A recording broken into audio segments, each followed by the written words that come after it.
Lecture 4 Torque on a magnetic needle in a uniform magnetic field. Now अगर कोई भी ऐसे मैग्नेटिक फील्ड प्रेजेंट है एंड उसमें अगर हमने एक मैग्नेटिक नीडल रखी है तो उसके ऊपर मैग्नेटिक फोर्स कैसा लगेगा वो अगर हम फाइंड करें तो यहाँ पे एक मैग्नेटिक नीडल है. इस मैग्नेटिक नीडल का मैग्नेटिक डाइपोल मूवमेंट सपोज क्या है, m है एंड इसको हमने यहाँ पर रखा है. ये जो मैग्नेटिक फील्ड है हमारा वो कौन सा, तो कि ये डायरेक्शन में है एंड ये नीडल में यहाँ अगर हम देखें n से s ये जो डिस्टेंस है ये क्या है, तो कि ये जो है मैग्नेटिक लेंथ बोल सकते हैं इसको एंड ये सपोज क्या हो 2l जितना हो. तो यहाँ पे क्या आ गया, तो कि मैग्नेटिक लेंथ जो होगा ns वो क्या है 2l. ये ऐसा है कि अगर हमारे पास नीडल है ये वाला जो है कि ये दोनों के बीच का डिस्टेंस ये जो है ये क्या है मैग्नेटिक लेंथ एंड वो हमने कितना लिया है 2l. उसके बाद है हर एक पोल के लिए अगर हम पोल स्ट्रेंथ देखें तो वो क्या आएगा qm and magnetic dipole movement को हम किससे लिख रहे हैं m से एंड मैग्नेटिक डाइपोल मूवमेंट का फॉर्मूला हमने देखा था वो क्या था qm2l. इसके अगले वाले लेक्चर में ही हमने ये मैग्नेटिक डाइपोल मूवमेंट का फॉर्मूला सीखा था. इसके अलावा अगर हम देखें तो यहाँ पर है क्या वो सी, जब हम इसको एक्सटर्नल मैग्नेटिक फील्ड में रखते हैं तो इसमें जो है फोर्स होता है. अभी फोर्स हमें कैसे देखने को मिलेगा, सी नॉर्मली मैग्नेटिक फील्ड कैसे, तो कि नॉर्थ टू साउथ होता है. नाउ ये वाला जो है वो ये डायरेक्शन में इधर ऐसे फोर्स लगाएगा, ये वाला जो है वो ये डायरेक्शन में इधर ऐसे फोर्स लगाएगा. इसकी वजह से होगा क्या, तो कि इसकी वजह से ये नीडल जो है वो रोटेट करना शुरू करेगा. सी यहाँ पर जो लीनियर फोर्स होगा इसका लीनियर फोर्स तो जीरो हो जाएगा. लीनियर फोर्स जीरो क्यों होता है वो अगर हम देखें तो क्या, तो कि ये दोनों फोर्सेस जो है इनका मैग्नीट्यूड कैसा होगा, सेम होगा. मैग्नीट्यूड सेम है बट दोनों का डायरेक्शन कैसा है, अपोजिट है. तो अपोजिट डायरेक्शन की वजह से एक पॉजिटिव हो जाएगा एक नेगेटिव हो जाएगा, तो जो रिजल्टेंट फोर्स आएगा वो क्या हो जाएगा, जीरो हो जाएगा. बट ये दोनों फोर्सेस नॉन कोलिनियर है एंड जब ये नॉन कोलिनियर है तो इसी की वजह से हमें इसमें टॉर्क प्रोड्यूस होता हुआ दिखेगा. सी ये चीज हमने डाइपोल वाले में देखी थी कि ऐसे डाइपोल था एंड अगर ऐसे दो डिफरेंट टाइप के फोर्सेस है जो दो नॉन कोलिनियर पॉइंट्स पर है तो वो रोटेट करना शुरू करेगा एंड यहाँ पर कि दोनों का मैग्नीट्यूड जो है वो इक्वल है, डायरेक्शन अपोजिट है, इसीलिए इसका जो रिजल्टेंट फोर्स होगा वो जीरो हो जाएगा बट हमें फिर भी टॉर्क जो है वो देखने को मिलता है. तो यहाँ पे टॉर्क तो प्रोड्यूस होगा ही. चलो इसके अलावा अगर हम देखें तो एक की हम दोनों का फोर्स देखते हैं कि यहाँ पे जो फोर्स है एंड यहाँ पे जो फोर्स है, तो जो साउथ पोल पे जो फोर्स है उसे हम क्या बोल देते हैं Fs, तो उसे हम क्या बोल देते हैं माइनस QMB. ये कहां से आया, इसके अगले वाले लेक्चर में हमने फोर्स का फॉर्मूला देखा था वो क्या था, तो कि QMB ऐसा था. तो यहाँ पे अगर हम देखें ये जो फोर्स है तो साउथ पोल के लिए हमने ये लिया, नॉर्थ पोल के लिए हमने क्या ले लिया QMB.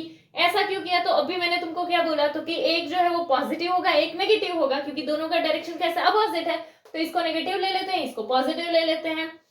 नाउ ये दोनों फोर्सेस जो है वो कैसे हैं, तो कि अनलाइक फोर्सेस है एंड इसी की वजह से मतलब दोनों का डायरेक्शन जो है यहाँ पर अगर हम देखें दोनों का डायरेक्शन मेनली अपोजिट है, इसी की वजह से ये जो है वो रोटेट करना शुरू करेगा एंड ये इस डायरेक्शन में ये इस डायरेक्शन में, यानी कि वो ऐसे रोटेट करेगा, यानी ये नीडल जो है वो कैसे क्लॉकवाइज रोटेट करेगा.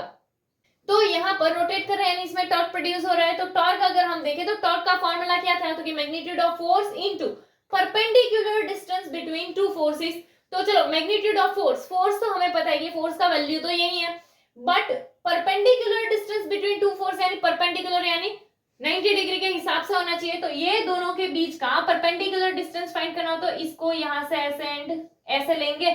तो यहाँ पर जो परपेंडिकुलर डिस्टेंस चाहिए हमें, तो परपेंडिकुलर डिस्टेंस कौन सा आ रहा है, ये ND आ रहा है. तो वो अगर हमें फाइंड करना हो तो देखो एक हम ऐसे ट्राइंगल लेते हैं, ठीक है, वो ट्राइंगल कैसा है यहाँ से ऐसे है, तो ये क्या हो जाएगा हाइपोटेनियस हो जाएगा 2L. यहाँ पे एंगल सपोज क्या है थीटा, तो अगर तुमको ये चाहिए तो ये थीटा के कौन सी साइड है, अपोजिट. अपोजिट साइड है तो साइन लेते हैं, यानी क्या आ जाएगा sine theta equals to opposite upon hypotenuse होता है. चलो तो यहाँ पे अगर हम देखें अपोजिट यानी ये वाला, तो ये इधर नेम क्या है ND है, तो यहाँ क्या आ जाएगा, तो कि sine theta equals to ND upon hypotenuse, hypotenuse कितना है 2L, यहाँ क्या आ जाएगा 2L. ये यहाँ डिवीजन यहाँ आया तो मल्टीप्लीकेशन, तो इसीलिए क्या आ जाएगा ND equals to 2L sine theta. तो यहाँ पर वो वैल्यू हमें मिल गया. तो चलो परपेंडिकुलर डिस्टेंस के लिए क्या ND एंड यहाँ उसका वैल्यू ले लिया हमने क्या 2L साइन थीटा. तो इसको हम ऐसे लिख सकते हैं. अभी देखो यहाँ पे अगर हम देखें QM2L, ये हमारा क्या था, मैग्नेटिक डाइपोल मोमेंट, अभी ही हमने यहाँ पर देखा, ठीक है, ये M इक्वल टू QM2L, तो इसकी जगह पर हम M लिख सकते हैं। चलो यहाँ पर B एंड ये साइन थीटा, तो टॉर्क का फॉर्मूला क्या आया, MB साइन थीटा। अभी इसको वेक्टर के फॉर्म में लिखेंगे तो क्या आ जाएगा, तो कि torque tau equals to M cross B, ऐसा हो जाएगा। नाउ अगर तुम देखो यही सेम चीज तो हमने डाइपोल में देखी थी, डाइपोल में टॉर्क का जो फॉर्मूला आया था वो क्या था, PE साइन थीटा था, PE साइन थीटा, या तो क्या बोल सकते हो P क्रॉस E। तो P जो है वो क्या था, इलेक्ट्रिक डाइपोल मोमेंट, यहाँ पे M आया है यानी क्या, मैग्नेटिक डाइपोल मोमेंट, एंड दूसरा क्या था PE, E यानी इलेक्ट्रिक फील्ड, यहाँ पे क्या है B यानी मैग्नेटिक फील्ड, तो हाँ PE साइन थीटा था, यहाँ क्या है MB साइन थीटा, यानी कि मैग्नेटिक के लिए एंड इलेक्ट्रिक के लिए। सिर्फ जो है उसके ये टर्म्स जो है वो बदलते हैं, बाकी सेम रहता है, यानी कि मैग्नेटिक मोमेंट आता है, मैग्नेटिक फील्ड आता है, वैसे ही उसमें क्या था, इलेक्ट्रिक डाइपोल मोमेंट आता था एंड इलेक्ट्रिक फील्ड आता था। तो ये जो है हमारा क्या है, टॉर्क का फॉर्मूला MB साइन थीटा, और क्या बोल सकते हो M क्रॉस B। नेक्स्ट, अभी हमने टॉर्क का फॉर्मूला देखा कि tau equals to M cross B, या तो क्या हो सकता है MB साइन थीटा। अभी यहाँ पे अगर हम देखें तो क्या था, तो कि ऐसे मैग्नेटिक फील्ड था एंड यहाँ पे जो है वो ऐसे नीडल था, तो ये नीडल जो है ऐसे घूमेगा, तो यहाँ पे कि जैसे सपोज वो ऐसे था एंड ऐसे होया, तो इन शॉर्ट उसका थीटा जो है वो चेंज होगा, यानी कि एंगल बदलता है, एंड जब वो ऐसे रोटेट करेगा यानी कि उसके ऊपर वर्क हो रहा होगा। एंड हमने एक चीज क्या देखी थी कि वर्क जो है वो पोटेंशियल एनर्जी के फॉर्म में स्टोर होता है, तो अगर हमें इसके लिए मैग्नेटिक पोटेंशियल एनर्जी फाइंड करनी है तो वो सेम हम इलेक्ट्रिक पोटेंशियल एनर्जी फाइंड करते थे उसी वे से कर सकते हैं।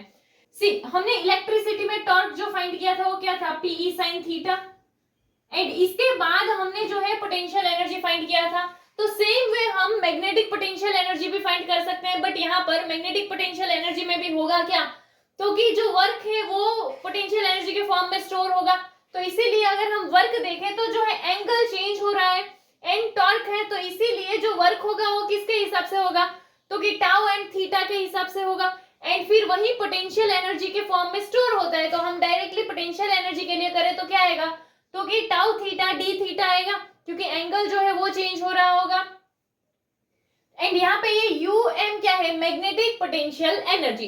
चलो, तो यहाँ पे ये जो टाउ थीटा है तो वो क्या होगा हमारा MB साइन थीटा लिख सकते हैं, तो यहाँ पे क्या आ गया MB साइन थीटा, एंड यहाँ पर क्या है D थीटा, यानी जो एंगल तुम्हारा चेंज हुआ है।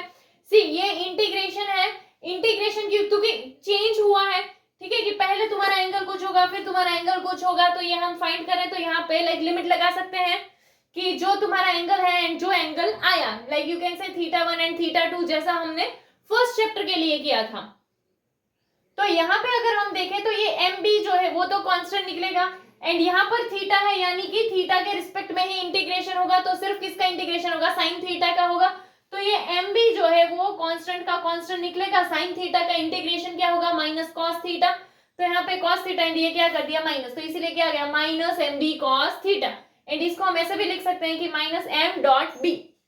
तो यहाँ पे कि थीटा जो है वो क्या था, तो कि theta magnetic dipole movement and magnetic field दोनों के बीच का एंगल है। नाउ जब यहाँ पर कि दोनों के बीच का एंगल जो है वो कितना हो, 90 डिग्री हो, तो उस टाइम पे पोटेंशियल एनर्जी क्या हो जाएगा, जीरो हो जाएगा। उसका रीजन, अगर ये 90 डिग्री हुआ यानी कि क्या आ जाएगा, तो कि MB cos 90 आ जाएगा, एंड cos 90 का वैल्यू क्या होता है, जीरो, एंड जीरो के साथ मल्टीप्लीकेशन जीरो होगा, तो इसीलिए जब थीटा 90 डिग्री होगा तो उस टाइम पे पोटेंशियल एनर्जी क्या हो जाएगा, जीरो हो जाएगा। नाउ ये कब होगा, तो जब हमारा नीडल क्या हो जाए, परपेंडिकुलर। सी, अगर यहाँ पे मैग्नेटिक फील्ड है एंड मैग्नेटिक नीडल जो है वो ऐसे आ गया, एंड मैग्नेटिक डाइपोल मूवमेंट जो है, मैग्नेटिक डाइपोल मूवमेंट का डायरेक्शन हमने देखा था वो क्या था, साउथ टू नॉर्थ, ठीक है, तो इसीलिए वो क्या इन शॉर्ट ऐसे परपेंडिकुलर आ जाएगा कि लाइक मैग्नेटिक फील्ड यहाँ पर है, मैग्नेटिक डाइपोल मूवमेंट अगर इस वे में आया तो यहाँ पर परपेंडिकुलर 90 डिग्री का एंगल बनेगा, तो पोटेंशियल एनर्जी जीरो हो जाएगा। नाउ अगर दोनों के बीच में थीटा जो है वो कितना हो जाए, जीरो हो जाए, मतलब जो मैग्नेटिक फील्ड है एंड मैग्नेटिक डाइपोल मूवमेंट है उन दोनों के बीच का एंगल अगर जीरो हो जाए, जीरो एंगल कब होगा, तो कि ये है हमारा मैग्नेटिक फील्ड, यहाँ पे है सपोज हमारा नीडल, एंड हमारा जो मैग्नेटिक डाइपोल मूवमेंट भी अगर यही साइड रहा तो जीरो का एंगल आएगा। तो यहाँ पर क्या ले लेते हैं, साउथ, यहाँ क्या आ जाएगा, नॉर्थ, क्योंकि मैग्नेटिक डाइपोल मोमेंट क्या होता है, साउथ टू नॉर्थ। तो देखो यहाँ पर कि ये साउथ है ये नॉर्थ है, यानी मैग्नेटिक डाइपोल मोमेंट भी इस साइड, मैग्नेटिक फील्ड भी इस साइड, तो एंगल 0 का बन जाएगा। एंड अगर एंगल 0 यानी यहाँ क्या आएगा, cos 0, cos 0 यानी ये क्या बचेगा, माइनस एम बी ही बचेगा। तो यहाँ पर उस टाइम पे माइनस एम बी मिलेगा। एंड ये कब कैसा होगा, तो कि सबसे मिनिमम वैल्यू होगा एंड ये मोस्ट स्टेबल पोजीशन होगा। उसके बाद सपोज कि दोनों के बीच में एंगल क्या आ जाए, 180 का, 180 का एंगल, यानी मैग्नेटिक फील्ड इस साइड है तो मैग्नेटिक डाइपोल मूवमेंट ये साइड होगा। तो लाइक कि जब अगर ऐसा हुआ तो ऐसा एंगल जो है वो कितने का आ जाएगा, 180 का आ जाएगा। तो ऐसा कब होगा, तो कि यहाँ पे हमारा है ऐसे मैग्नेटिक फील्ड एंड जो तुम्हारा नीडल है उसके लिए जो तुम मैग्नेटिक डाइपोल मूवमेंट फाइंड कर रहे हो, साउथ टू नॉर्थ, यानी यहाँ साउथ एंड यहाँ नॉर्थ, इस तरह से ऐसे हो जाएगा कि चलो साउथ टू नॉर्थ यानी कि मैग्नेटिक डाइपोल मूवमेंट ये साइड, मैग्नेटिक फील्ड ये साइड, तो दोनों के बीच में जो एंगल होगा वो 180 का बन जाएगा। एंड 180 यानी cos 180 आ जाएगा। एंड cos 180 का वैल्यू क्या होता है, -1 होता है। तो यहाँ पे जब -1 आएगा तो क्या होगा, तो कि माइनस एम बी एंड क्या है, -1 माइनस माइनस प्लस हो जाएगा, तो इसीलिए क्या आएगा एम बी। तो जब थीटा 180 होगा तो उस टाइम पे मैक्सिमम वैल्यू तुमको मिलेगा। एंड ये कैसा होगा, तो कि ये मोस्ट अनस्टेबल पोजीशन होगा।